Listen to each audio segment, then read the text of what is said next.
عوامی action committee کا احتجاج رنگ لے آیا ہے. بجلی اور آٹا سستا کر دیا گیا ہے اور اس معاملے کا نوٹیفیکیشن بھی جاری ہو چکا ہے. آزاد کشمیر حکومت نے عوامی ایکشن کمیٹی کے مطالبات مان لیے ہیں. اس کی ڈیٹیلز حاصل کرتے ہیں نمائندہ 24 نیوز سفیر رضا سے. سفیر بتائیے گا کیا اپڈیٹس ہیں آپ کے پاس؟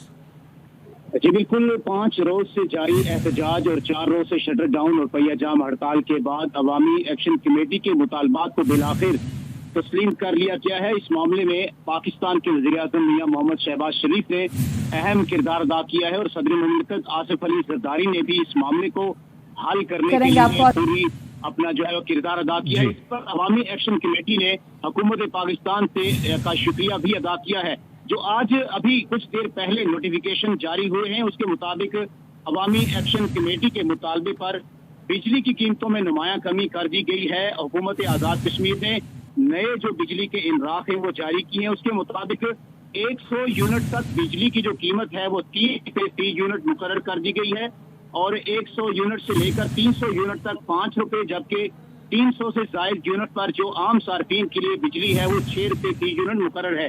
اسی طرح سے اگر بات کریں تو کمرشل جو بجلی ہے وہ 1 سے لے کر 300 یونٹ تک 10 روپے ہوگی اور 300 سے زائد یونٹس کی جو بجلی ہے وہ 15 روپے کے نرخ مقرر کیے گئے ہیں.